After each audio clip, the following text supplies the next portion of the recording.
அனைவருக்கும் வணக்கம். இன்றைய எமது அறிவியல் தகவல் அரங்கம் நிகழ்வோடு இணைந்திருக்கும் உங்கள் அனைவரையும் அன்புடன் வரவேற்றுக் கொள்கின்றோம். இது எமது 199வது அமர்வு. அடுத்த அமர்வு 200வது அமர்வு. உண்மையில் ஒரு மைல் ஸ்டோனுங்கிற தமிழ் ஹெல்ப் லைனுக்கு. இன்று வரைக்கும் நீங்கள் இந்த ஆதரவை தொடர்ந்து தந்து கொண்டிருப்பதற்கு நன்றி.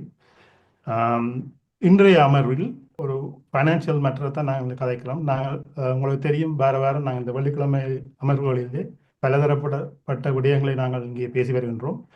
குறிப்பாக மருத்துவம், ஃபைனான்ஸ், சமூகம் சார்ந்த விடயங்கள், அப்படியான விடயங்கள் எல்லாத்தையும் நாங்கள் தொட்டு வருகின்றோம். அது அந்த காலத்தில் என்ன தேவையோ அந்தந்த காலத்துக்கு தேவையான விடயங்களை நாங்கள் இங்கே நமது மக்களுக்கு பயன்தரும் என்ற அடிப்படையில் இங்கே பகிர்ந்து வருகின்றோம்.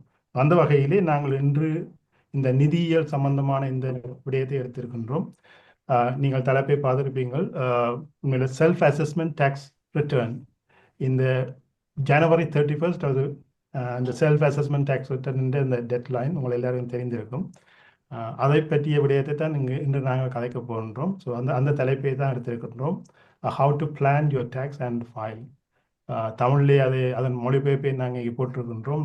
சுய தொழில் வருமான வரி கணக்கு சமர்ப்பித்தல், இந்த ஜனவரி 31. இப்போ அதுக்கான உங்களுக்கான தரவுகளை, தேவையான விடயங்களை இங்கே ஆராய்வதற்காகத்தான் நீங்கள் வந்திருக்கின்றோம். உங்கள் வரி மற்றும் கணக்கு சமர்ப்பிப்பதை எவ்வாறு திட்டமிடுவது, இதுதான் எங்களோட தலைப்பு.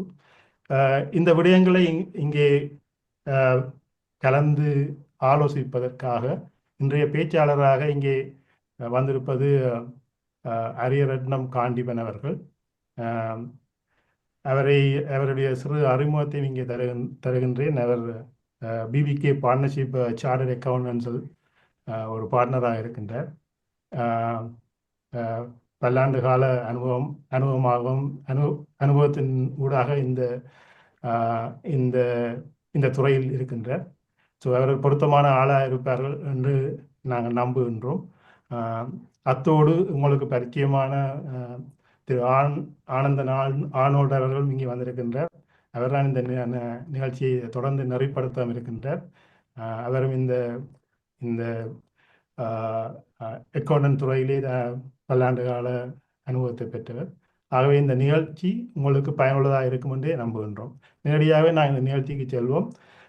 இருவரையும் நாங்கள் இங்கே வரவேற்றுக் கொள்கின்றோம். நான் நேரடியாகவே இந்த நிகழ்வை திரு ஆனந்தன் ஆனோல்ட் அவர்களுடன் கையளிக்கின்றேன். வணக்கம் ஆனோல்ட். வணக்கம் லோகராஸ் அவர்களே. தமிழர் உதவி சேவை நேயர்கள் அத்தனை பேருக்கும் என்னுடைய மாலை வணக்கம். அத்துடன் திருவாளர் காண்டிவன் அவர்கள் சிறப்பாக இந்த கடைசி நிமிஷம் எங்களுடைய அழைப்பை ஏற்றுக்கொண்டு தன்னுடைய வேலை பழுதின் மத்தியிலும் எங்களுடன் இன்று பங்கு பெற்றி மக்களுக்குரிய நல்ல விடயங்களை பேசுவதற்கு வந்ததுக்காக அவருக்கும் நன்றியை தெரிவித்து வரவேற்கின்றோம். வணக்கம் காண்டிவன். வணக்கம் ஆனால். வணக்கம் லோகேஷ். வணக்கம் எல்லா தமிழ் ஹெல்ப்லைன் நண்பர்களுக்கும். என்னை அழைத்ததுக்கு நன்றி. கௌரவமாக தான் எதிர்பார்க்கிறேன். டைம் நீங்க சொன்ன மாதிரி ப்ரெஷர் தான். டேக்ஸ் ரிட்டர்ன் கடைசி ஃப்ரைடே, இன்னும் ஒரு வீக் தான் இருக்கு, 5 நாள் டேக்ஸ் ரிட்டர்னை முடிக்கிறதுக்கு. எவ்வளோ ஏர்லியாக ஸ்டார்ட் பண்ணாலும் லாஸ்ட் மினிட்ல மட்டும் டேக்ஸ் ரிட்டர்ன் செய்யறதுக்கு ஆக்கள் இன்ஃபர்மேஷனை கொண்டு தருவினோம். அப்போ இல்லைன்னு சொல்ல இல்லாது. அப்போ 20 பேர் இருந்து ஒர்க் பண்ணுறோம். இன்னும் இப்போ 8 மணி ஆகுது. இன்னும் ஒரு 2 hours ஒர்க் இருக்கு. பட் கொஞ்ச நேரத்தை ஒதுக்கி இருக்கிறோம் உங்களுக்காக. எங்களால் செய்யக்கூடிய இது ஒரு ஆலோசனை, அட்வைஸ் இல்லை, ஒரு எங்களுக்கு தெரிஞ்ச இன்ஃபர்மேஷனை எல்லாரோடையும் ஷேர் பண்ண போகிறோம். அவையவே தங்களுக்கு ஏற்ற மாதிரி அந்த இன்ஃபர்மேஷனை எடுத்து அவையவே இந்த அக்கௌண்டன்ட் ஆக்களோட காய்ச்சி பிரயோசனப்படுத்தினோம்னு நான் எதிர்பார்க்கிறேன். நல்லது காண்டிவன், சிரமத்தையும் பாராமல் உங்களுடைய நேரத்தை தந்தீர்கள். முதல் இலகுவான கேள்விகளுக்குள் உட்புகுவோம். அதாவது செல்ஃப் அசஸ்மெண்ட் என்றால் என்ன, யார் இதை கட்டாயம் பின்பற்ற வேண்டும்? ஓகே, அது நல்ல கேள்வி. 31 ஜனவரி என்ற டெட்லைன் எல்லாருக்கும் நியூஸ்லையும் பேப்பர்லையும் பார்க்க தெரிஞ்சிருக்கும். இன்னென்று ஆக்கள் பார்த்து கொண்டே இருக்கணும். செல்ஃப் அசஸ்மெண்ட் என்றது ஒரு தனிப்பட்ட பிஸ்னஸ் மேன் தங்களுக்குரிய வரிகளை ஒவ்வொரு வருஷமும் முடிய எவ்வளவு டாக்ஸ் கட்டுவேணுன்றதை நிர்மாணிக்கிறது தான் அந்த செல்ஃப் அசஸ்மெண்டால செய்கிறது. அது வந்து தாங்கள் யார் செய்வினம்னு சொன்னா ஒரு அவைக்கு அக்கௌண்ட் ஆக்கில் இருப்பினும் அவைகிட்ட இன்ஃபர்மேஷனை கொடுத்து அந்த வரி விளக்கங்களை கணக்காக்கி எவ்வளவு தாங்கள் டாக்ஸை கட்ட வேண்டும் என்பதை சரியான முறையில ஒன்றில் 31 அக்டோபர் மாதத்துக்கு முதல் கொடுப்பினோம், அப்படி இல்லைன்னா 31 ஜனவரிக்கு முதல் கொடுப்பினோம். இந்த அக்டோபர் டெட்லைன் என்பது பேப்பர் பேஸ்ட் டெட்லைன். முந்தி கனகாலமா எல்லாருக்கும் தெரியும் டாக்ஸ் ரிட்டர்ன் வந்து போஸ்ட்ல அனுப்பி பேப்பர்ல செய்து பிரிண்ட் பண்ணி கிளைண்ட்ட போய் சைன் பண்ணி தான் கொடுப்பினோம். இப்ப வந்து எல்லாமே ஆன்லைன் ஆக்கினபடியா அந்த பேப்பர் பேஸ்ட் டெட்லைன் போய்கொண்டிருக்கு. அப்போ அக்டோபர் பற்றி ஒரு தரம் கதைக்கிறதில்ல, எல்லாருமே 31 ஜனவரியை பற்றி தான் கதைக்கிறது டெட்லைன். அப்ப இதை யார் செய்யணும்னு சொன்னா ஒரு கடை வச்சிருக்கிறார்கள், செல்ஃப் எம்ப்ளாய்ட், சோல் ட்ரேடர்னா தனி மனிதராக செயல்பட்டு ஒரு பிசினஸை ரன் பண்றாங்க. அல்லாட்டி பார்ட்னர்ஷிப் 2 பேர் சேர்ந்து ஒரு கேர் ஹோம் ரன் பண்றாங்களா அல்லது ப்ராப்பர்ட்டி பிசினஸ் செய்யறாங்களா அப்படியாவும் இருக்கலாம். அல்லது ஒரு ஆள் வேலை செய்து கொண்டிருக்கிறார், P60 அவருக்கு இன்கம் வந்து கொண்டிருக்குது. ஆனா அவருக்கு திடீரென்று அவர்கிட்ட சம்பளம் வந்து போன முறை 90,000 இருந்திருக்கலாம், 98,000 இருந்திருக்கலாம். இந்த முறை 100,000க்கு மேல போன உடனே அவருக்கு எமர்ஜென்சி டாக்ஸ் ஹையர் டாக்ஸா வந்து விழுந்திருக்கும். உடனே லெட்டர் போட்டிருக்கணும், நீங்க டாக்ஸ் ரிட்டர்ன் செய்ய வேணும், டாக்ஸ் வந்து நீங்க அண்டர் பே பண்ணிட்டீங்க. அதுதான் கன பேர் இப்ப எங்களுக்கு போன் பண்ணி கேட்கறது, ஏன் எனக்கு டாக்ஸ் வந்திருக்கு விளங்க இல்லையே, நான் பேரோடு தானே இருக்கிறேன், பே பண்ணி கொண்டிருக்கேன், டாக்ஸ் கழிக்கணும், அப்பயே திடீரென்று எனக்கு இந்த வருஷம் மட்டும் டாக்ஸ் பே பண்ண வேண்டி வருது. இந்த கேள்விகள் வந்து எம்ப்ளாயா இருக்கிறவர்களுக்கு புதுசமா இருக்கும், சில பேருக்கு விளங்காது. அப்ப அதற்கு அட்வைஸ் என்னன்னு சொன்னா, ஏன் வந்திருக்குன்னு சொன்னா ஒரே ஒரு ரீசன் தான், இந்த ஒவ்வொரு தனி நபருக்கும் 12,570 டாக்ஸ் ஃப்ரீ அலவன்ஸ் சொல்லிடணும். அதுக்கு நீங்க டாக்ஸ் கட்ட தேவையில்லை, 0 டாக்ஸ். அந்த டாக்ஸ் டாக்ஸ் ஃப்ரீ அலவன்ஸ் வந்து எல்லாருக்கும் யூகேல இருக்கிறாங்களே கிடைக்கும். அது எப்ப இல்லாம போகும்டா 100,000 பவுனுக்கு மேல ஒவ்வொரு 2 பவுனுக்கும் 1 பவுன் உங்களுக்கு லூஸ் பண்ண வேண்டி வரும். 100,000 125,000 மட்டும் ஒரு ஆள் ஏர்ன் பண்ணினோம்டா 125,000 பவுன் போன உடனே அவங்க 12,570 பர்சனல் அலவன்ஸை லூஸ் பண்ண போயிடும். ஏண்டா வைப் அவுட் பண்ணிடணும், சைவர் ஆயிடும். அப்ப அந்த 25,000 பவுன்ஸ் எக்ஸ்ட்ரா ஏர்ன் பண்ணபடியா 60%க்கு 60% அந்த டாக்ஸை கட்ட வேண்டி வரப்போகுது. நார்மலா எல்லாரும் 40% வச்சுக்கொண்டிருக்கணும். இந்த 100க்கு மேல ஏறிட உடனே இந்த 100க்கும் 125க்கும் ஏர்ன் பண்ற காசுல 60% லூஸ் பண்ண போயினோம். அதை அடிஷனலா டாக்ஸ் ரிட்டர்னுக்கால ஃபைல் பண்ணி அதை எடுக்க வேண்டி வரும். இந்த கோடால அட்ஜஸ்ட் பண்ற மாட்டேன், ஏன்னா எம்ப்ளாயிஸ் வந்து செய்யற இல்லை இந்த கோட் அட்ஜஸ்ட்மெண்ட். அப்ப அந்த ரீசனுக்காண்டி டாக்ஸ் ரிட்டர்ன் செய்ய வேண்டி வரும். அது ஒரு நல்லது. இது வந்து நீங்கள் எம்ப்ளாய்டு ஆட்களுக்கும் இதை சொல்றீங்க. அதை விட வேற என்ன விதமான வருமானம் உள்ளவர்கள், செல்ஃப் எம்ப்ளாய்டு இல்லாதவர்கள், இப்ப வேற என்னமான வருமானங்களை நிச்சயம் டிக்ளேர் பண்ண வேண்டிய தேவை இருக்கிறது, அதே ஒரு விளங்கப்படுத்துறீங்க? கண்டிப்பாக. ஸோ இப்ப அவைக்கு 100,000க்கு மேல இல்லாம சும்மா நார்மல் ஏர்ன் பண்ணி 50, 60, 40,000 ஏர்ன் பண்றாங்களும் அடிஷனலா ஏதாவது இன்கம் இருக்கும். டாக்ஸ் ரிட்டர்னே உங்களுக்கு தெரிஞ்சிருக்கணும். இங்க யூகேல எனி இன்கம் ஏர்ன் பண்ணா எனி அதர் இன்கம் என்றுதான் நாங்க கேட்கறது, இன்ஃபர்மேஷன் கேட்க. என்ன எனி அதர் இன்கம்? ஓகே, வீடு இருக்கா உங்களுக்கு? ஓகே, இருக்கிற வீடை விட நீங்க இன்னொரு வீடு வச்சிருக்கீங்க, ஒரு 1 பெட்ரூம் ஃபிளாட், அப்படின்னா அதுக்கு ரெண்ட் வரப்போகுது. அப்ப ரெண்டல் இன்கத்தை நீங்க டிக்ளேர் பண்றீங்களா? அதை டிக்ளேர் பண்ணாட்டி அதை கண்டிப்பா டிக்ளேர் பண்ணணும்.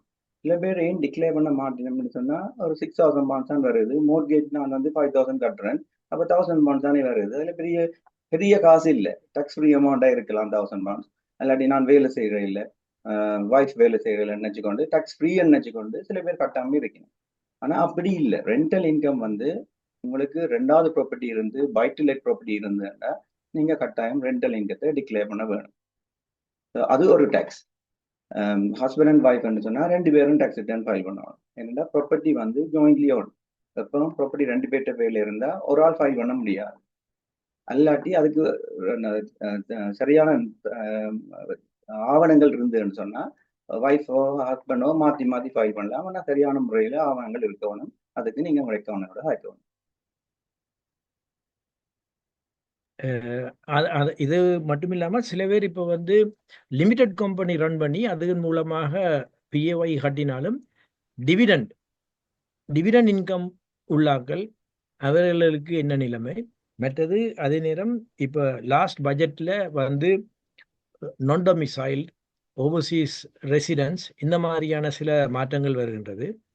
அதையும் ஒருக்கா ஒரு சுருக்கமாக சொல்லிவிட்டு, அடுத்ததாக இந்த ஓவர்லேப் ரிலீஃப் வியாபாரிகள் வந்து அவர்களுடைய இயர் எண்ட் வந்து மார்ச்சாக இல்லாமல் வேற வேற மாசங்களாக இருந்தால், இந்த வருஷம் அதாவது 2025 ஒரு காம்ப்ளிகேட்டட் இயர். இந்த காம்ப்ளிகேஷன்ஸ் கனவேருக்கு விளங்கவே இல்லை. காண்டிவன் அதை பற்றி மிகவும் ஒரு ஆழமான விளக்கத்தை எங்களுக்கு தாரீங்களா? அதாவது ஓவர்லேப் ரிலீஃப் என்றால் என்ன, அதை எப்படி கிளைம் பண்றது, உங்களோட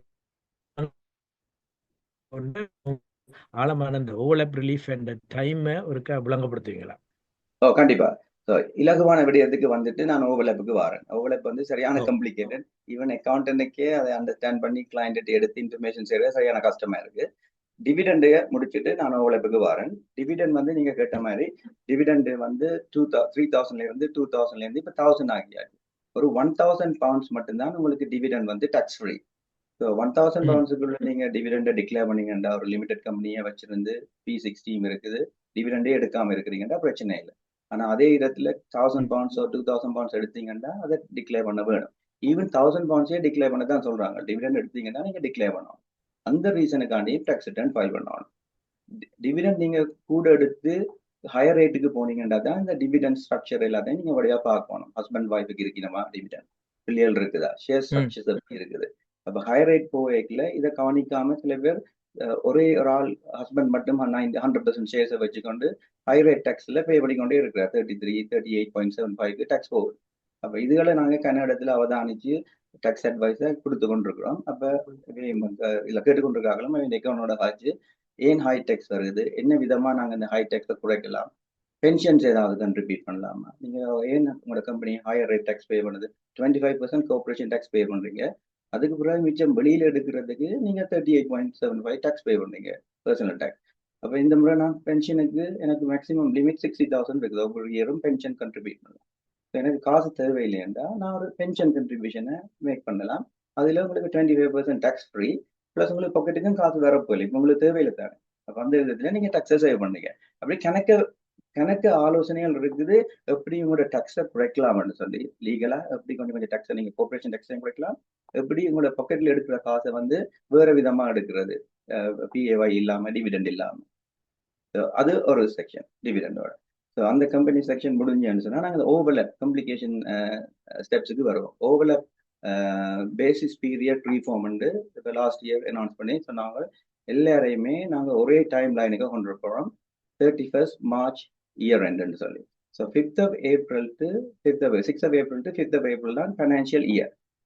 அப்படி இருக்க இந்த US செல்ஃப் அசஸ்மெண்ட் பேசிஸ்ல நாங்கள் இப்போ வந்து ஒரு 10-15 வருஷம் ஆச்சு. அப்ப எல்லாரையுமே அவங்க ஃப்ரீயா விட்டுனோம். இந்த ஃபைனான்சியல் இயர்ல நீங்க உங்களோட சோல் ட்ரேடர் பார்ட்னர்ஷிப் பிசினஸ் பீரியட்டை நீங்க சூஸ் பண்ணலாம். எந்த பீரியட் வரப்போகுது, நீங்க ஜனவரி இயர் ரெண்டு வச்சிருக்கலாம், பிப்ரவரி இயர் ரெண்டு வச்சிருக்கலாம், மார்ச், ஏப்ரல், மே அப்படின்னு சொல்லி டிஃப்ரெண்ட் இயர் ரெண்டு எடுக்கலாம். 12 மாசத்துக்கு நீங்க அக்கௌண்ட் செய்ய போறீங்க. லாஸ்ட் 15-20 1995 96ல இருந்து எல்லாருமே இப்படிதான் செய்து கொண்டு வரீங்க. அப்ப அதால என்ன நடந்ததுன்னு சொன்னா பிப்ரவரி இயர் என்னன்னு சொன்னா பிப்ரவரி 2023ல வர்ற டேக்ஸ் ரிட்டர்ன்ல வந்து பிப்ரவரி 23 அக்கௌண்ட்ஸ் தான் போயிருக்கு. 23-24 டேக்ஸ் ரிட்டர்ன்ல இந்த 24 டேக்ஸ் ரிட்டர்ன்ல உங்களுக்கு வர வேண்டிய இயர் எண்ட் வந்து பிப்ரவரி 24 இயர் எண்ட்.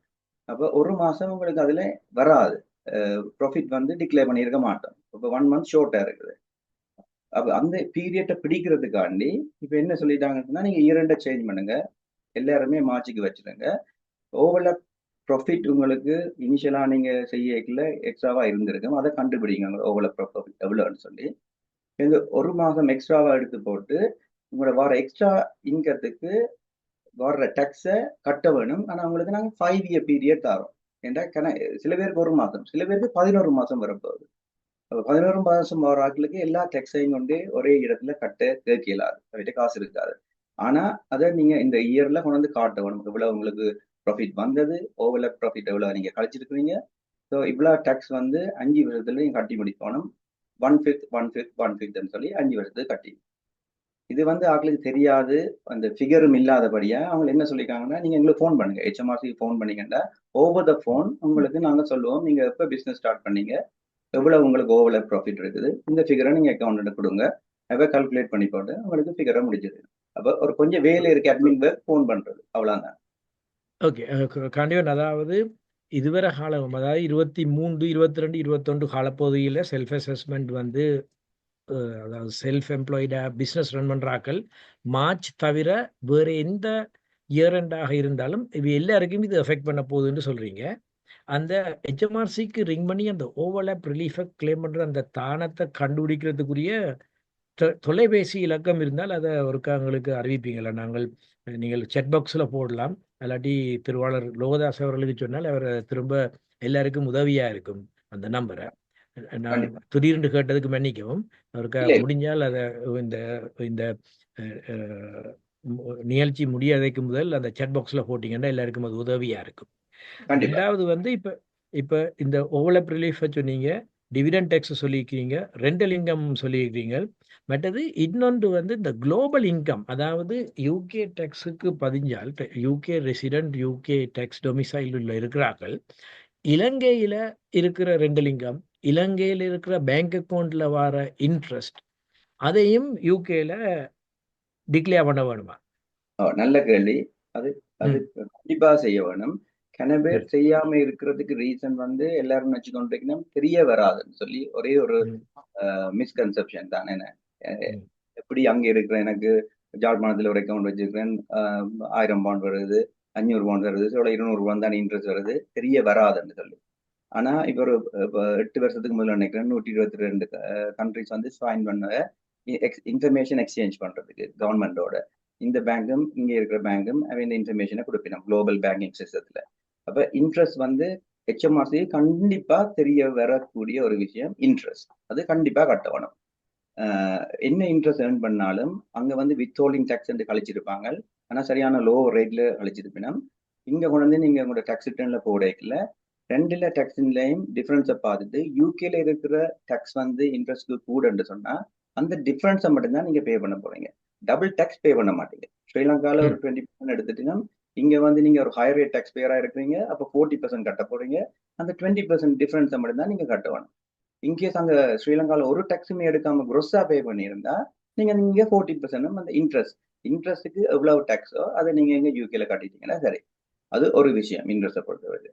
ரெண்டல் ப்ராப்பர்ட்டி நீங்க வீடை வச்சிருந்து ரெண்ட் பண்ணாம உங்களோட ரிலேட்டிவ்ஸ் தான் இருக்கீங்கன்னா ஒரு பிரச்சனையுமே இல்லை. நீங்க அந்த ப்ராப்பர்ட்டி வச்சுக்கிறீங்க வாங்கினீங்க என்று சொல்லி டிக்ளேர் பண்ணவே தேவையில்லை. எப்ப நீங்க அந்த ப்ராப்பர்ட்டியை விற்கிறீங்களோ அப்ப கேபிட்டல் கெயின் கட்டணும்.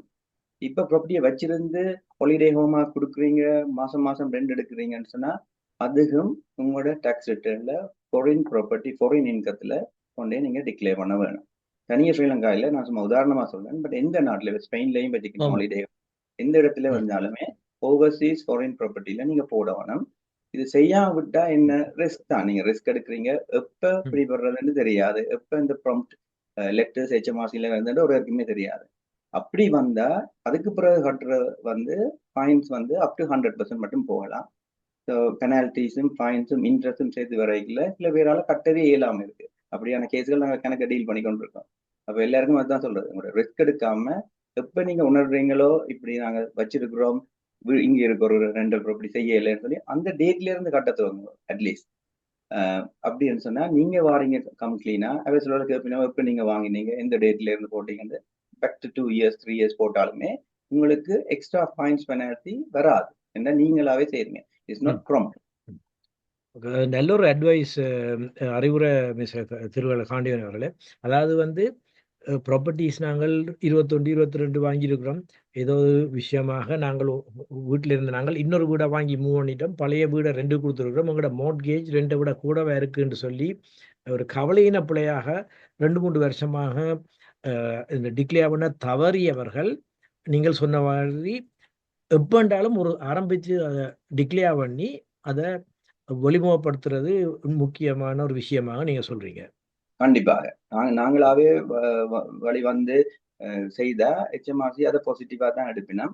ஃபைன் பண்றது என்ன இடத்துல நான் பார்க்கவே இல்லை ஃபைன். இல்லாது வேர்ஸ்ட் கேஸ் சினாரியோ 30% ஃபைன் பண்ணியிருக்கிறேன். அவன் நச்சினமெண்டா இது டெலிபரேட்டா தான் செய்யிருக்கிறேன். பட் நான் டீல் பண்ண இதுல கனெக்ட் டெலிபரேட்டே இல்லை. என்ன நீங்க சொன்ன மாதிரி ரீபேமெண்ட் நக்கினம் 1000 pounds தான் வருது. இந்த மோர்கேஜே 900 pounds. Electricity, gas bill, council டேக்ஸ்ல உள்ள கட்டுறேன்னு வைக்காண்டி எல்லாத்தையும் கழிச்சு பார்த்தா அது ப்ராஃபிட்டே இல்லை. அப்போ நான் அதை எப்பயும் டிக்ளேர் பண்ணுவேன் சொல்லி.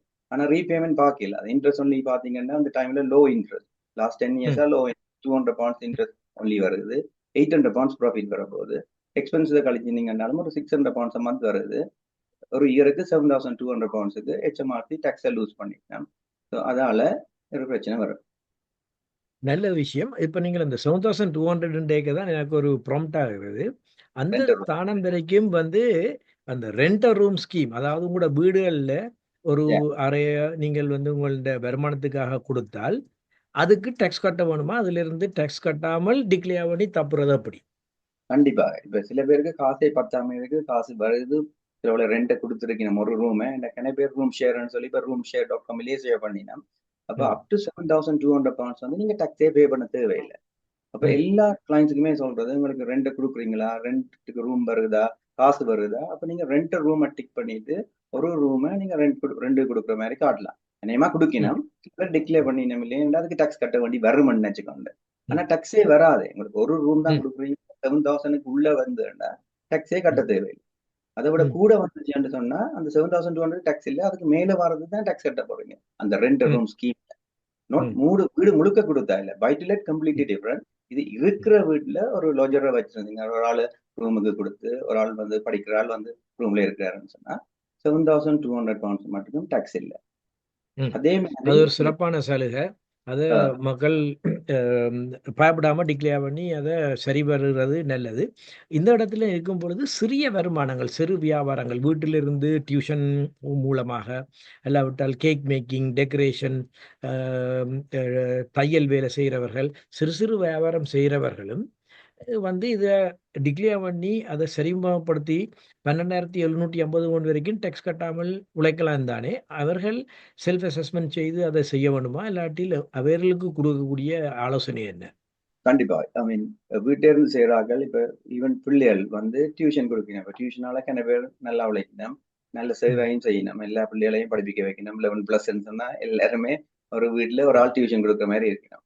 அதுவும் வந்து சின்ன பிள்ளைகள் வந்து படிப்பினம், யூனிவர்சிட்டி போய் கொண்டிருப்பினம், சின்ன இடத்துல வேலை செய்யணும், சில பேர் வேலை செய்யாமையே படிச்சு கொண்டு கேட்க கொடுக்குறார்கள். கண்டிப்பா ரெஜிஸ்டர் பண்ணி செய்யறது நல்லது.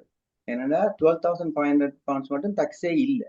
ஆனா ம். யூடிஆர் ஃபைல் பண்றதால அவன் வந்து இந்த ஒரு ம். பிரச்சனையில இருந்து மாட்ட மாட்டான். ஏன்னா ஒரு ஆள் ம். இந்த டியூஷனுக்கு பே பண்றால் சில வேலை கிளைம் பண்ணக்கூடும், இது தன் எக்ஸ்பென்சஸ் தான் பே பண்றேன். ஈவன் தோ ம். அந்த எக்ஸ்பென்சஸ் வந்து அலோவபிள் இல்லாட்டும் அவர் போட்டிருப்பார் சில வேலை £20 இங்க பே பண்றேன். அதால ம். இந்த டியூஷன் கொடுக்குறாங்களுக்கு சில வேலை ஒரு நாளைக்கு பிரச்சனை வரும். இதே அவை ம். டிக்ளேர் பண்ணிட்டோம்னா எல்லாமே ம். ப்ராப்பரா லீகலா செய்யணும், டக்ஸும் இல்லை. ம். ஏன்னா £12,500 நீங்க டக்ஸ் பே பண்ண போற இல்ல. படிச்சு ம். கொண்டிருக்காங்க, பார்ட் டைமா தான் செய்வினோம். நான் எத்தனை பேருக்கு செய்யறது 6,000, 7,000, 8,000 தான் நாளைக்கு வருது. அப்ப அது டிக்ளேர் ம். பண்றதால ஒரு பிரச்சனையும் இல்லை. அதே மாதிரி நீங்க சொன்ன மாதிரி கேக் செய்கிற ஆட்கள் அதுகள் எல்லாமே ஒரு 15,000, 20,000 வந்தாலும் இந்த எக்ஸ்பென்சஸ் எல்லாம் கழிச்சு வாங்குற சாமான், கேக் செய்யற சாமான் பிளஸ் வீட்டிலிருந்து செய்யறபடியா யூஸ் ஆஃப் ஹோம்னு சொல்லி நீங்க எக்ஸ்பென்சஸ் கொடுக்கலாம். இந்த ஒரு ம். பெர்சன்டேஜ் ஆஃப் ஹவுஸை தங்களோட எக்ஸ்பென்ஸுக்கு பாவிக்கணும். என்ன ரெண்ட் எடுக்கணும், ரேட்ஸ் எடுக்கணும், அதுல எலக்ட்ரிசிட்டி பாவிக்கணும். அப்ப இது எல்லாத்தையும் கழிச்சா டக்ஸ் அண்டு ஆக்கள் பயப்பட தேவையில்லை. அதான் எனக்கு என்ன பேர் வந்து டக்ஸை பயப்படுத்தியே இந்த சிஸ்டத்துக்குள்ள வராம இருக்கணும். ம். சிஸ்டத்துக்கு வந்து டக்ஸை கட்டுறது பெட்டர் தேன் ஹைட் பண்ணி இருக்கிறத பார்க்க.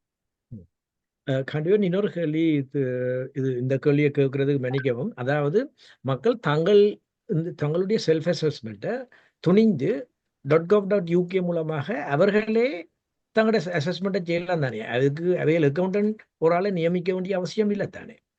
கண்டிப்பா. ஏன்னா செல்ஃப் அசஸ்மெண்ட் வந்து ஒரு சின்ன விஷயம் இல்ல, பயப்படுற மாதிரி இல்லை. எனக்கு ம். ஆக்கள் ஏன் வச்சுக்கிறேன்னா பெரிய பிசினஸ் அதுக்கு டைம் இல்லை. இங்கால ஒரு ம். ரெண்டல் இன்கம் வருது, இங்கால ஒரு பிசினஸ் வச்சுக்கிறேன், 3 கடை வச்சுக்கிறேன் ம். நினைக்கல. உங்களுக்கு கட்டாயம் ம். ஒரு அக்கௌண்ட் தேவை எல்லாத்தையும் ஃபைல் ம். பண்றதுக்கு. இவே ஆ. இப்படி டியூஷன் கொடுக்குறாங்களோ அவை வந்து பிள்ளைகளே செய்யக்கூடிய வேலை. இது வந்து HMRC வெப்சைட்ல போய் ரெஜிஸ்டர் பண்ணிட்டு, ஏன் ரெஜிஸ்டர் பண்றீங்க, உங்களுக்கு அதை இன்கம் வருது, டியூஷன் கொடுக்குறீங்க, ரெண்டு ஒரு ம். மெத்தட்ல நீங்க செல்ஃப் அசஸ்மெண்ட் ரெஜிஸ்டர் பண்ணிட்டு எவ்ரி இயர் ஒரே ஒரு தான் நீங்க அந்த ஃபைலிங் செய்யணும். சின்ன சின்ன பிசினஸ் ஓ. வந்து நாங்களே ஓ. இதுல அட்வான்டேஜ் எடுக்கலாம். ஓகே, நல்லது. காண்டிவன் இன்னொரு கேள்வி வந்து நேர்கள் chat பாக்ஸ் மூலமாக கேள்விகளையும் கேட்க துவங்கி விட்டார்கள். ஆகவே அவர் சார்பாக ஒரு கேள்வியை கேட்கிறேன். எம்ப்ளாய்டா இருக்கிறார்கள் வந்து ஆன்லைன் ஷேர் ட்ரேடிங் செய்யணும் சில பேர். கண்டிப்பா இல்லாட்டில் cryptocurrency foreign exchange currency trading செய்யணும். அப்படி வருமானம் ஈட்டுறவர்கள் என்ன செய்ய வேண்டும்? யா அதோட ஒரு தொடர்ச்சியான கேள்வி, அதுக்கு முதல் பதிலை கொடுத்து விட்டு நான் கேட்க இருந்த இன்னொரு கேள்வி வந்து, வீட்டில இருந்து அமேசான், ஈபே இல்லாட்டி விண்டட் மூலமாக ஆன்லைன் வியாபாரங்கள் செய்கிறவர்கள் செல்ஃப் அசஸ்மெண்ட் பதியாமல் செய்து கொண்டிருக்கிறார்கள். அவர்களுக்கு கொடுக்கக்கூடிய அறிவுரை என்ன? அதாவது முதல் ஆன்லைன் ட்ரேடிங், மற்றது வந்து இன்வெஸ்ட்மெண்ட் ட்ரேடிங், அதாவது ஸ்டாக்ஸ், ஷேர்ஸ், ஃபாரெக்ஸ் ட்ரேடிங். அதை பற்றி நீங்கள் உங்களோட கருத்து என்ன? எப்படி அதை செய்யலாம்? ஆன்லைன் ட்ரேடிங்ல நல்ல கேள்வி. ஆன்லைன் ட்ரேடிங்ல இந்த ஸ்ப்ரெட் பெட்டிங் மட்டும்தான் உங்களுக்கு டேக்ஸ் ஃப்ரீ. ஸ்ப்ரெட் பெட்டிங்ல போடுற ஆட்கள் வந்து டேக்ஸுக்கும் ரெஜிஸ்டர் பண்ணாம டேக்ஸ் ஃப்ரீ லொட்டரி வின்னிங் மாதிரி அதை செய்து கொண்டிருக்கிறேன். அது கொஞ்சம் பேர். மற்ற trading, share trading, day to day trading செய்யறார்கள். Plus crypto. இப்ப கிரிப்டோ வந்து எல்லா இடத்தையும் ஹாட் டாபிக்ஸா போய்கிட்டு இருக்குது. காயின் பேஸ்ல எல்லாரும் ட்ரேட் பண்ணி நம்ம ரிவல்யூட்ல ட்ரேட் பண்ணி நம்ம 212 பிளாட்ஃபார்ம்னு சொல்லி எனக்கு ஆன்லைன் பிளாட்ஃபார்ம்ல இப்ப நீங்க கிரிப்டோ பிட் காயின்ஸ் அதெல்லாம் வாங்கலாம் ஈஸியா. அந்த காயின்ஸை நீங்க வாங்கினீங்கன்னு சொன்னா ஒவ்வொரு காலம் வாங்கி கொண்டிருக்கீங்களா நீங்க ரெஜிஸ்டர் பண்ணவும் தேவையில்லை, டாக்ஸும் ஃபைல் பண்ண தேவையில்லை. என்னன்னா கெயின் மேக் பண்ணல, கேபிட்டல் கெயின் உங்களுக்கு வர இல்லை. ஆனா கன பேர் இப்ப அந்த காயின்ஸை விற்கணும். ஏன்னா இப்ப 3 இயர்ஸ்க்கு முதல், 2 இயர்ஸ்க்கு முதல், 1 இயருக்கு முதல் வாங்கின எல்லாம் 10 டைம்ஸ், 20 டைம்ஸ், 40 டைம்ஸ் மட்டும் ஷேர்ஸ்ல பிட்காயின் வேல்யூ ஏறி இருக்குது. ஸோ சில பேர் மில்லியன் கணக்கில் காசை மேக் பண்றாங்களும் இருக்கணும். ஆனா கன பேர் இது வரைக்கும் நான் பார்த்ததுல ஹோல்ட் பண்ணி கொண்டு இருக்கணும், எல்லாத்தையும் விற்காம. என்னடா பிட்காயின் வந்து ஏறிக்கொண்டே போறபடியா அதை தொடர்ந்து மற்ற கிரிப்டோ கரன்சியும் ஏறிக்கொண்டு இருக்குது. அப்போ ஒரு காலத்துல விற்போம், அந்த டைம்ல கேபிட்டல் கெயின் எடுப்போம். அப்படி இல்லாட்டி மைக்ரேட் பண்ணுவோம், வேற எங்கேயாவது போயிடுவோம், நான் ரெசிடென்டா போயிடுவோம். அப்படி கணக்கு ஆலோசனைகளோட டிலே பண்ணி கொண்டு இருக்கணும். அது பிரச்சனை இல்லை. ஆனா யாருக்கு பிரச்சனைண்டா கிரிப்டோவில daily buy and sell, buy and sell, buy and செல்ண்டா நீங்க ரியலைஸ் பண்றீங்க கெயினை.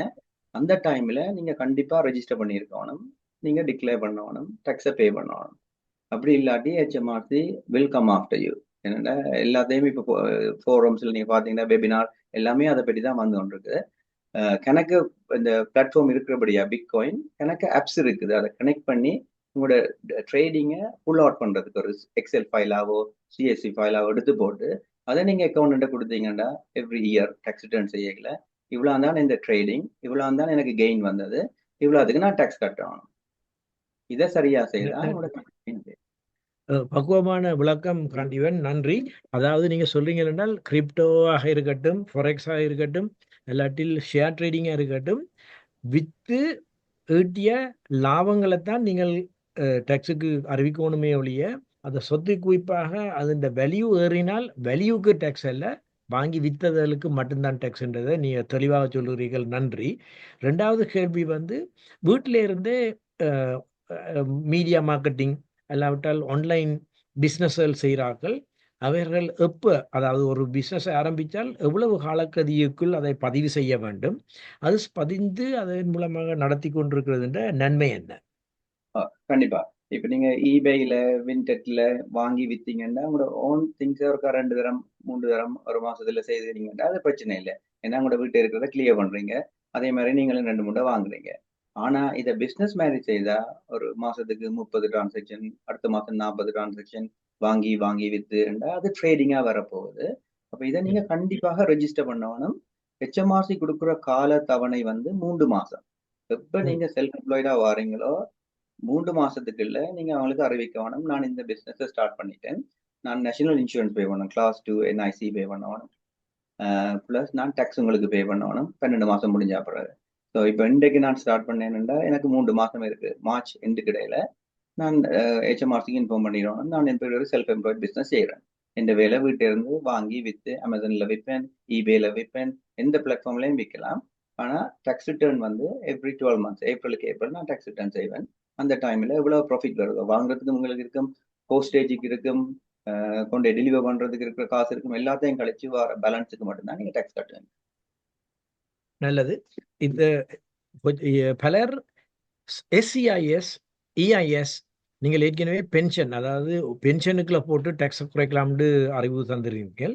எஸ்சிஐஎஸ் என்றால் என்ன, இஐஎஸ் என்றால் என்ன, அதில் தனம் முதலீடு செய்கிறதன் மூலமாகவும் டேக்ஸை குறைச்சி கொள்ளலாம்னு சொல்லி வரியை குறைக்கலாம்னு, அது அப்படி செய்யலாம்னு ஒரு எங்களுக்கு அறிவுரை சரிங்களா? கண்டிப்பாக. அந்த 100,000க்கு மேல் உழைக்கிறார்கள், இதுதான் அந்த ஹையர் ஏர்னர்ஸுக்கு இது ஒரு நல்ல ஒரு ரூட். இப்போ நீங்க டேக்ஸை குறைக்க வேணும்னு சொன்னா, எனக்கு எவ்வளவுக்கு நீங்க எவ்வளவு டேக்ஸ் கட்டுறீங்களோ அவ்வளவுக்கு அவ்வளவுதான் உங்களால ரிலீஃப் எடுக்க முடியும். இப்போ நீங்க இன்வெஸ்ட் பண்றீங்கன்னு போட்டு HMRC உங்களுக்கு ரிஃபண்ட் சும்மா தர மாட்டான். எவ்வளவு டேக்ஸ் கட்டி இருக்கிறீங்களோ அதிന്റെ மேக்சிமம் டேக்ஸை தான் உங்களால எடுக்க இயலும். எவ்வளவு இன்வெஸ்ட் பண்றீங்கன்னு சொல்லி. அப்ப SCIS ஒரு இன்வெஸ்ட்மெண்ட் ஸ்கீம் வந்து சீட் என்டர்பிரைஸ் இன்வெஸ்டர் ஸ்கீம். அதுல வந்து 250,000 மட்டும் ஒரு கம்பெனி இன்கத்தை ஜெனரேட் பண்ணலாம். ஆனா ஒரு இண்டிவிஜுவல் வந்து மேக்சிமம் 100,000 பவுண்ட்ஸ் இன்வெஸ்ட் பண்ணலாம். அந்த 100,000 பவுண்ட்ஸுக்கு 50% டேக்ஸ் ரிலீஃப் எடுக்கலாம். ஸோ இப்போ புது கம்பெனிகள் ஸ்டார்ட் பண்ணலாம். இப்போ ப்ராப்பர்ட்டி கம்பெனியை தவிர மிச்ச என்ன கம்பெனிஸும் இந்த SCIS EIS ரெஜிஸ்டர் பண்ணலாம்.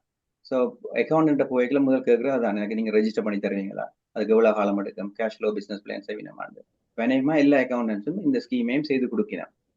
இது வந்து பெரிய கஷ்டமான வேலை இல்லை, பட் ஒரு 3 to 4 வீக்ஸ் எடுக்கக்கூடும், டைம் லிமிட் எடுக்கும். அப்போ நீங்கள் பிஸ்னஸ் ஸ்டார்ட் பண்ணதுக்கு முதல் நீங்கள் கேட்க வேண்டிய கேள்வி, நீங்கள் இந்த SCI ஸ்கீமை ஹெல்ப் பண்ணி தருவீங்களா, அதை ரெஜிஸ்டர் பண்ணினா அதுக்கு பிறகுதான் நீங்கள் என்டைட்டில் பண்ணுவீங்க இந்த ஒரு கம்பெனியில் கொண்டு இன்வெஸ்ட் பண்ணுறதுக்கு. அப்போ அதுக்கு பிறகு நான் சொல்லுவேன் ஒரு இண்டிவிஜுவல்கிட்ட, நீங்கள் ஹையர் ஏர்னரா ஓகே இந்த கம்பெனிக்கு இன்வெஸ்ட் பண்ண போறீங்களா, இன்வெஸ்ட் பண்ணினா உங்களுக்கு நீங்கள் கட்டுற டேக்ஸில் இப்போ நீங்கள் ஒரு 40,000 டேக்ஸ் கட்டிங்கன்னா 50% 20,000 பவுண்ட்ஸ் நீங்கள் திருப்பி கிளைம் பண்ணலாம். ஸோ 100,000 பவுண்ட்ஸ் இன்வெஸ்ட் பண்ணீங்கன்னா 50,000 பவுண்ட்ஸ் மட்டும் நீங்கள் ரீக்ளைம் பண்ணலாம். ஆனால் நீங்கள் 40,000 தான் டேக்ஸ் கட்டிடுறீங்க, என்னபடியா 40,000 தான் உங்களுக்கு தருவாங்க, 50,000 தர இயலாது. அடுத்த இயருக்கு நீங்க எடுக்கலாம். நீங்கள் போட்ட SCIS நீங்கள் இந்த வருஷம் மட்டும் இல்லாமல் பழைய வருஷம் இந்த மார்ச்சுக்குள்ள காட்டினால் ப்ரீவியஸ் இயருக்கும் கிளைம் பண்ணலாம். அதே நேரம் இந்த வருஷத்துக்கும் கிளைம் பண்ணலாம், இல்லாவிட்டால் கிரெடி ஃபார்வர்ட் பண்ணி அடுத்த வருஷத்துக்கும் கிளைம் பண்ணலாம். ஆகவே அது ஒரு சிறப்பான ஒரு டேக்ஸ் பிளானிங் டூலாக நீங்கள் மக்களுக்கு அறிவுரை கொடுத்துக்கிறீர்கள், நன்றி. அதே போல SCIS-உம் அப்படித்தானே? SCIS-உம் அப்படிதான். SCIS-உம் EIS-உம் கிட்டத்தட்ட ஒன்றுதான். EIS வந்து SCIS பற்றி தான் இப்ப நான் சொன்னேன். EIS வந்து up to 1 million மட்டும் நீங்க ரைஸ் பண்ணலாம். ஆனா 30% தான் உங்களுக்கு ரிலீஃப் கிடைக்கும். ஸோ நீங்க ஒரு 100,000 பவுண்ட்ஸ் நீங்க இன்வெஸ்ட் பண்ணீங்கன்னா 30,000 பவுண்ட்ஸ் டேக்ஸ் கட்டி இருந்தீங்கன்னா அந்த 30,000 பவுண்ட்ஸ் நீங்க ரிலீஃப் எடுக்கலாம். ஓகே. SCIS EIS அந்த த்ரெஷோல்ட் சிலவில் இந்த பட்ஜெட்ல இருந்து மாறி இருக்கலாம், அது நாங்கள் வடிவாக திரும்ப செக் பண்ணி சொல்கிறோம். ஆனால் கடைசியாக இந்த தமிழ் ஹெல்ப்லைன் நேயர்களுக்கு விரும்புகிறது வந்து அறக்கட்டளைகள், அதாவது சேரிட்டிக்கு உதவி செய்கிறது. சேரிட்டிக்கு நாங்கள் டொனேஷன் போட்டால் அதால் கிடைக்கின்ற வரி விலக்கு பற்றியும் ஒரு எங்களுக்கு சொல்லுவீங்களா? திருப்பியுமே அந்த 100,000க்கே போவோம். 100,000க்கு மேல செய்யற ஆட்களுக்கு எல்லா விதத்தாலையும் பென்ஷன் கொடுக்கலாம். பென்ஷனுக்கு நீங்க கண்ட்ரிபியூட் பண்ணீங்கன்னா ரிட்டையர் பண்ணிக்கலாம், உங்களுக்கு அந்த பென்ஷன் காசு திருப்பி வரப்போகுது. அதுவும் செய்து முடிச்சு நீங்க வேற என்ன செய்யலாம்னு நினைச்சா, நீங்க சேரிட்டபிள் டொனேஷன் கொடுக்க போறீங்கன்னா சேரிட்டபிள் டொனேஷன் கொடுக்கறதால உங்களோட பேஸ் ரேட் வந்து உங்களோட பேசிக் அலவன்ஸ் வந்து கூட போகுது. ஸோ இப்போ 20,000 பவுண்ட்ஸ்க்கு நீங்க கொடுத்தீங்கன்னா 20,000 பவுண்ட்ஸால உங்களுக்கு பேசிக் அலவன்ஸ் கொடுக்குறபடியா நீங்க லூஸ் பண்ண பர்சனல் அலவன்ஸ் உங்களுக்கு திருப்பி வரப்போகுது. அதை விட இன்னொரு 10,000 பவுண்ட்ஸுக்கு டேக்ஸ் வந்து 40%லேருந்து 20% வரப்போகுது. ஸோ உங்களுக்கு சேவிங், மெசேஜ் சேவிங், நீங்க கொடுக்குற காசுங்க 30% உங்களுக்கு திருப்பி வந்துடும்.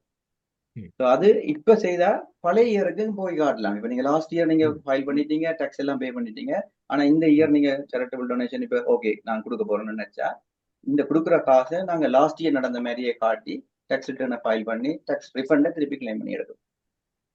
இது வந்து நீங்கள் சிறப்பாக சொன்னீங்கள். 100,000க்கு மேல உழைக்கிறவர்கள் சேரிட்டிக்கு டொனேட் பண்ணும் பொழுது அவங்களுடைய பர்சனல் அலவன்ஸை மீள பெறக்கூடியதாக இருக்கின்றது.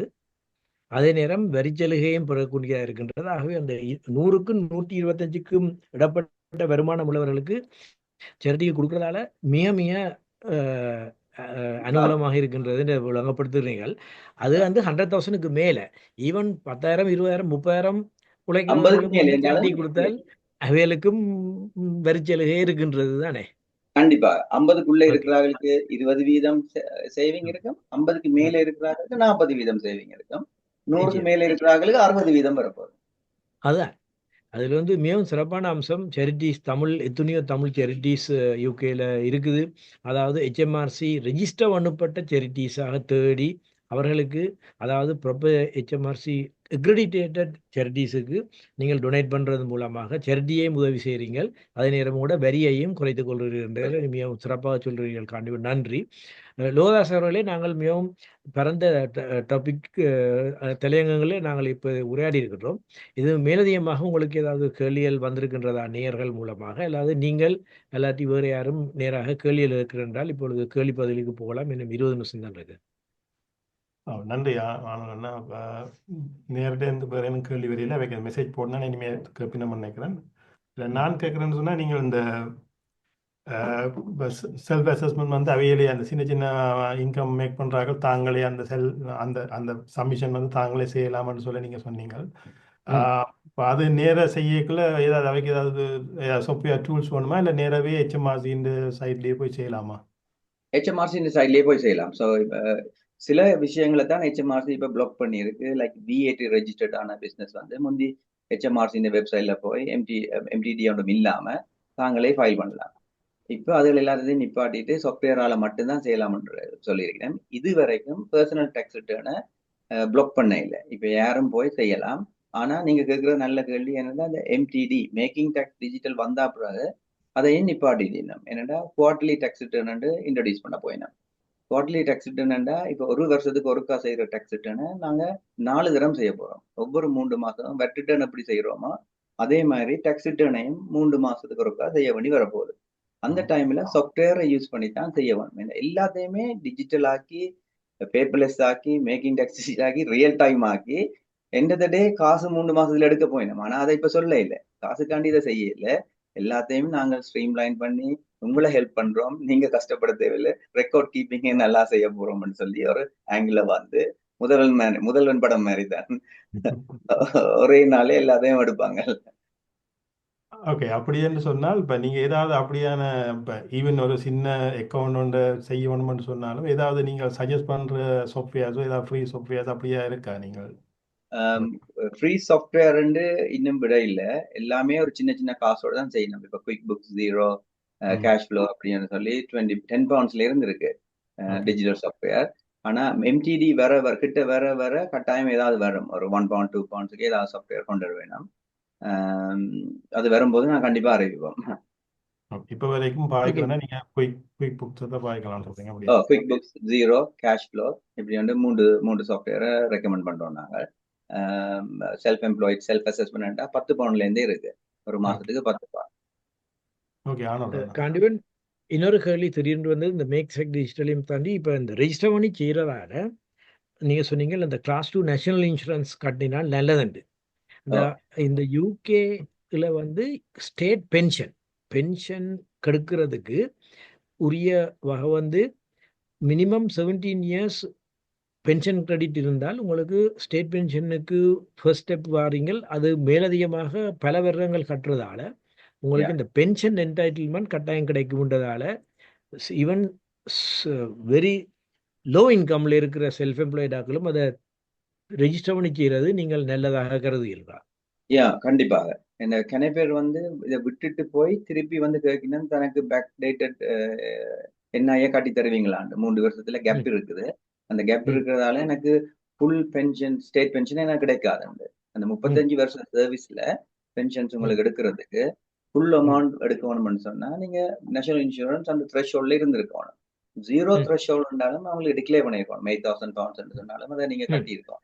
அப்ப அதால கண்டிப்பாக நீங்க இருக்கிற சரி சின்ன அமௌண்ட் இருந்தாலுமே ரெஜிஸ்டர் பண்ணி NIA கட்டினீங்கன்னா நீங்க அந்த சரியான ஸ்டேட் பென்ஷன் அமௌண்ட்ல எனக்கு காசு இல்லாட்டும் ஒரு 50 pound 60 pound உங்களுக்கு எக்ஸ்ட்ரா பென்ஷன் வரப்போகுது. நல்லது. திரு கென் புவனேசன் அவர்கள் ஹேண்ட் கொடுத்துருக்கீங்க, உங்களோட கேள்விகள். நன்றி ஐயா. என்னண்டா இப்ப ஒரு ஆள் வந்து அக்கௌண்டிங் இயரை வந்து லாஸ்ட் 40 years கிட்ட இப்படி பண்ணுங்க, 3rd of May இருந்து வையுங்க இயர் எண்ட் அக்கௌண்டிங் இயர். ஆனா இப்ப நீங்கள் அப்போது சொன்னீங்க அந்த 31st of March மாத்த வேண்டும், அப்படியா சொல்றீங்க? not 5th of April. You don't need to do that, is it? எல்லாமே பிஃபோர் 5th of April. நீங்க 5th of April வச்சுக்கலாம். ஈஸிக்காண்டி எல்லாருமே இப்ப மார்ச் இயர் தான் ப்ரிஃபர் பண்ணினோம். இந்த year and from 1st of April to 31st March. ஆனா 5th of Aprilக்கு முதல் தான் எல்லாத்தையும் கொண்டு சொல்லினோம். not 31st March, 5th of April. 5th of April. அதாவது இப்ப ஒரு ஆள் வந்து இவ்வளவு காலமும் 3rd of 3ஆம் தேதி 5ஆம் மாதம் வைங்களேன் அக்கவுண்டிங் இயர் இருந்தது. அப்ப நீங்க 31ஆம் தேதி 5ஆம் மாதம் சுமார்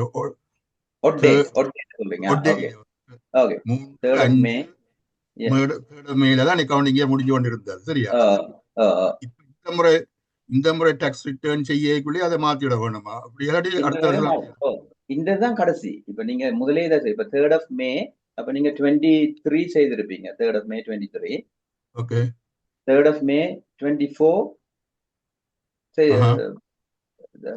May 24 செய்துட்டீங்களா? செய்தாச்சு.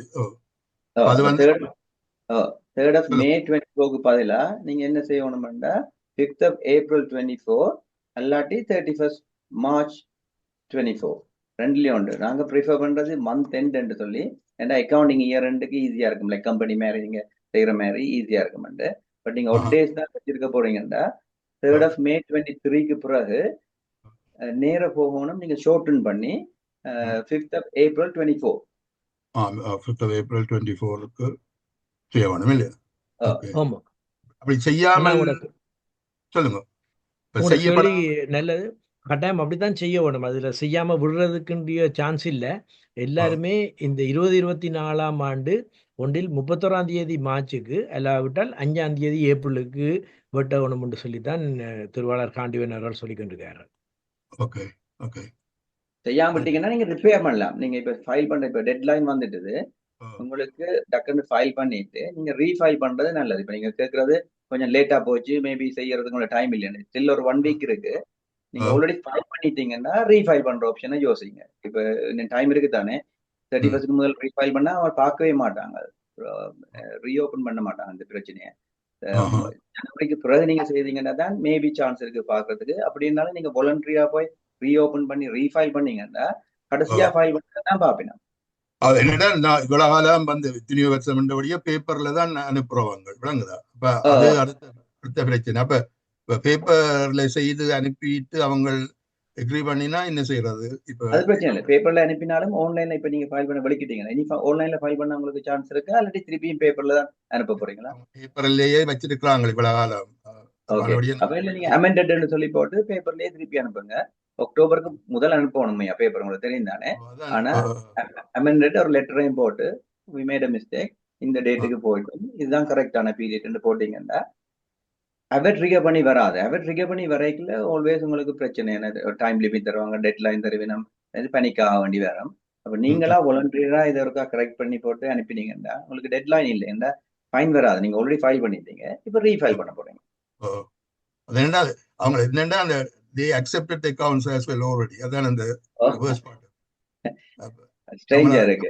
அப்ப நாங்கள் என்னன்னா அந்த நான் வந்து எப்படி கேட்பாங்க, எப்ப உங்களுடைய அக்கவுண்டிங் முடியுதுன்ற ஒரு கேள்வி இருக்கு இல்லையா? அந்த டேட்டு தான் போட்டது. But they never bothered to ask us. ஒன்று தேங்க் யூ அண்ணா. சரி, thank you. லோதாஸ், இதுல வந்து மேக் டேக்ஸ் டிஜிட்டல் என்ற ஒரு டாபிக்கை நீங்கள் ஆரம்பிச்சீங்க. கண்டிப்பாக இந்த மேக் டேக்ஸ் டிஜிட்டல் என்ற த்ரெஷ்ஹோல்டு என்ன, அதாவது 100,000 200,000 ஆகலாம், அல்லாவிட்டால் 50,000 30,000 ஆகலும் மேக் டேக்ஸ் டிஜிட்டல் மூலமாக அவர்களுக்கு சிரமம் ஏற்படுமா? அது எப்போ ஆரம்பிக்கிறதுன்றதையும் ஒரு சொன்னீங்கன்னா நேயர்கள் முன்கூட்டியே தங்களை தயார்படுத்திக் கொள்ளலாம்.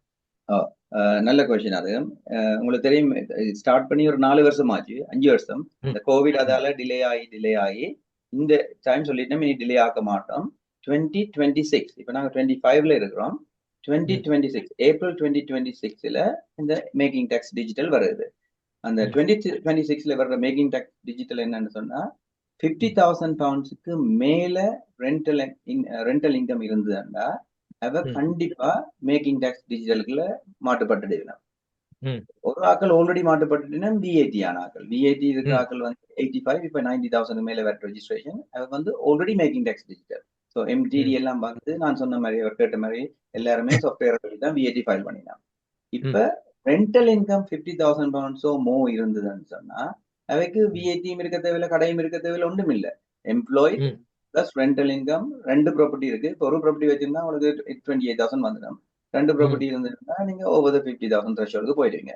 ம் இப்படியே சொல்லலாம். 2 or more ப்ராப்பர்ட்டி வச்சிருக்கிறார்கள் 2026 இருந்து குவார்டர்லி டேக்ஸ் ரிட்டர்ன் செய்ய வேண்டி வரப்போகுது. இந்த ம் ரெண்டல் இன்கம், எக்ஸ்பென்சஸ், மோர்கேஜ் ம் இன்ட்ரெஸ்ட் எல்லாமே ம் இப்போ 1 இயர் நாங்க கலைச்சு அடிச்சு எடுத்தாலும் இன்ஃபர்மேஷன் தராதாக்கள் 3 ம் மாசத்துக்கு ஒருக்கா இன்ஃபர்மேஷன் தர வேண்டி வரப்போகுது. அப்ப ம். அதுக்காண்டி தான் இந்த சாஃப்ட்வேர் அதுகள் எல்லாத்தையும் இன்ட்ரடியூஸ் பண்ணி எல்லாரும் அந்த அந்த ஜேர்னியில இப்ப ஸ்டார்ட் பண்ணி கொண்டிருக்கணும்.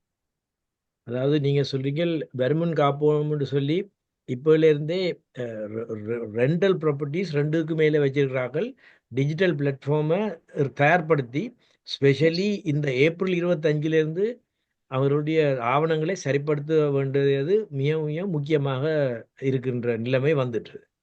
கண்டிப்பா 26ல வந்து 50க்கு மேல, அதுக்கு பிறகு 27ல இருந்து எல்லாருமே ரெண்டல் இன்கம் இருக்கவங்க என்ன இருந்தாலும் யாருமே எம்டிடில வந்துடுறாங்க. இப்ப ஸ்டேஜா கொண்டு போறாங்க.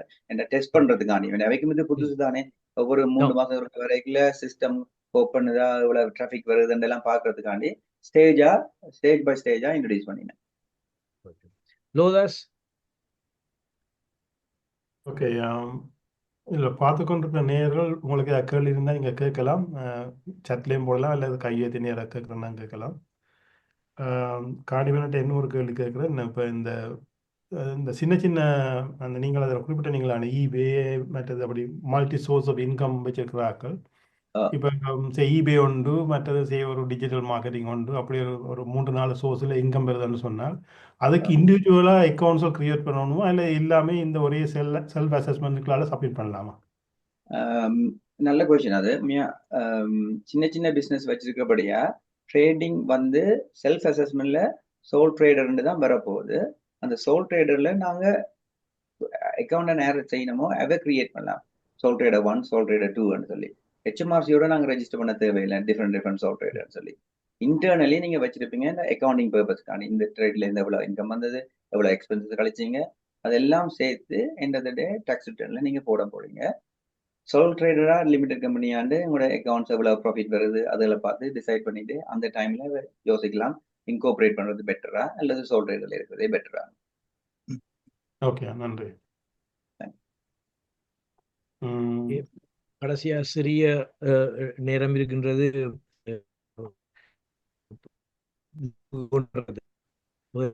இருந்தால் தயவு செய்து முன்வாங்கோ. ஓகே, தமிழர் உதவி சேவை சார்பாக ஒரு கேள்வி கேட்க நம்ம நீங்கள் கனகாலம் அனுபவத்தில் இருப்பீங்கள். பலதரப்பட்ட மக்கள் இந்த அக்கௌண்ட்ஸில் பார்த்த அளவில் இப்போ எங்களோட கம்யூனிட்டி சார்பாக நீங்கள் என்ன பொதுவான அட்வைஸ் வந்து கொடுக்க வாரீங்க? சில இதில் வந்து எங்களோட கம்யூனிட்டி சார்பாக சில வீக்னஸ் இருக்கலாம், இல்லை சில ஸ்ட்ரென்த் இருக்கலாம். அந்த ரீதியில் நீங்கள் அதை பொதுவாக சொல்லலாம்னு சொல்லுங்கள். சில இதில் நீங்கள் அப்படி கவனிங்கோ என்று சொல்லி இப்படியா சொல்லக்கூடிய இருந்தால் கண்டிப்பாக சொல்லலாம்.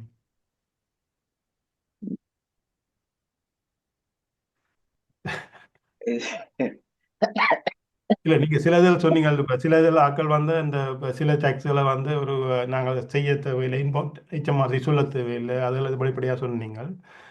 அப்படியான சில அட்வைஸில் வந்து ஏதாவது இப்போ என்னத்தை நான் சொல்கிறேன்னு சொன்னால், இப்போ எல்லாரும் வந்து இப்போ இன்னொரு ஆள் செய்கிறாரு தானே, இன்னொரு ஆள்ன்றது இப்போ ஒரே கம்யூனிட்டிக்குள்ளேயே இருந்தோன்னே இன்னொரு ஆள் செய்கிறது தானே இருக்கிறேன்.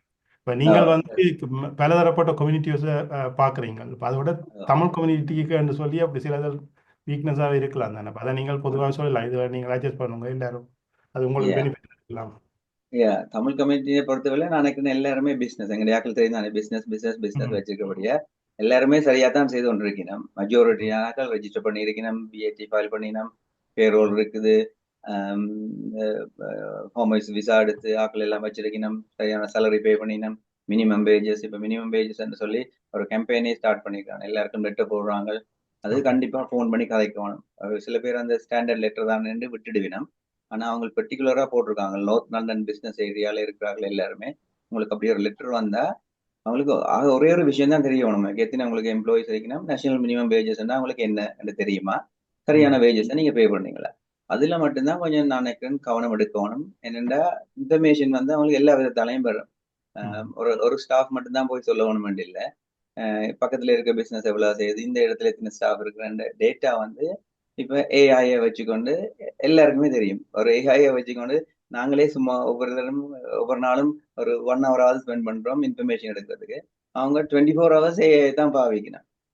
இந்த இன்ஃபர்மேஷன் அவைக்கு கிடைக்கிறபடியா எங்களுடைய கொஞ்சம் கூட அதுல கவனம் எடுக்கணும். சேலரிஸ் என்ன, பென்ஷன்ஸ் இருக்கா, எம்ப்ளாயிஸ் எல்லாரும் கட்டாயம் பென்ஷன்ஸ் ரெகுலேட் பண்ணியிருக்கணும். அப்போ பென்ஷன் எக்ஸ்ட்ரா கோர்ஸ் இருந்தாலும் எங்களுக்கு வடிவா விளங்குது. எல்லா சார்ஜஸும் கூடி கொண்டு போகுது.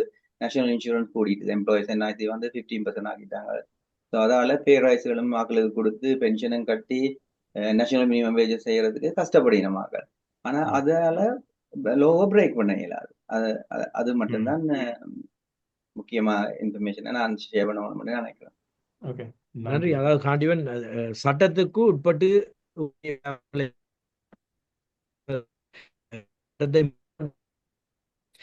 ரெண்டு முடிவுக்கு கொண்டு வரும்போது 2 விஷயங்களே அவருக்கு உள்வாங்குவோம் திடீர்னு ஒரு ஞாபகம் வந்தது. அதாவது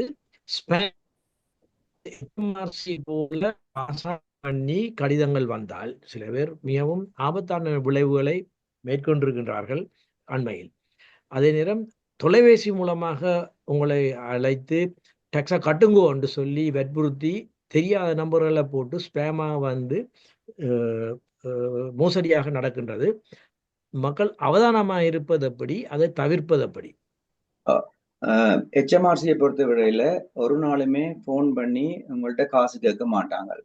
ஒரு நாளுமே இது வரைக்கும் HMRC போன் பண்ணி இன்னைக்கு இந்த காசு கட்டாட்டி உங்களை பிரச்சனைல போட்டுருவோம்னு சொல்லி வாழ்க்கையில ஒரு நாளுமே நடந்ததில்லை.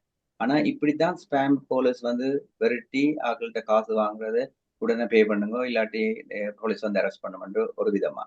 2வது இமெயில் போடினம் HMRC வெப்சைட் மாதிரியே இருக்கும், லெட்டர் ஹெட், லோகோ எல்லாம் போட்டு கண்டுபிடிக்கவே நீங்க மாட்டீங்க. HMRCயோட டீல் பண்றாங்களுக்கு தெரியும் இது HMRCல தான் வருதுன்னு சொல்லி. ஆனா ஒரே ஒரு இடத்துல ட்விஸ்ட் இருக்கும். வர்ற இமெயில் டொமைன் இல்ல வந்து ஒரு சேஞ்சஸ் ஸ்பெல்லிங் ஏதாவது மாத்தி போட்டிருப்பினோம். அப்ப என்ன இமெயில் வந்தாலும் நீங்க ரிப்ளை பண்ணக்கூடாது. நீங்க ஃபர்ஸ்ட் பாயிண்ட் ஆஃப் கால் வந்து உங்களுடைய அக்கௌண்ட்டுக்கு கால் பண்ணணும். இப்படி ஒரு லெட்டர் வந்திருக்குது, ஒரு இமெயில் வந்திருக்குது, என்ன செய்யலாம்னு அவருக்கு எப்படின்னா அதை ஃபார்வர்ட் பண்ணுங்க, நாங்க பாக்குறோம்.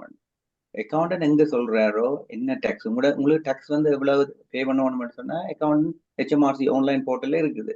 அதே மாதிரி இண்டிவிஜுவலுக்கும் போர்ட்டல் இருக்குது. உங்களுக்கு HMRC தந்துருக்கு, பேங்க்ல ஆப் இருக்கிற மாதிரி உங்களுக்கும் ஒரு லாகின் டீடைல்ஸ் இருக்குது. நீங்க லாகின் பண்ணி பார்க்கலாம் உங்களோட டேக்ஸ் எவ்வளவு நீங்க இது வரைக்கும் பே பண்ணிருக்கீங்க, எவ்வளவு பேலன்ஸ் இருக்குன்னு சொல்லி.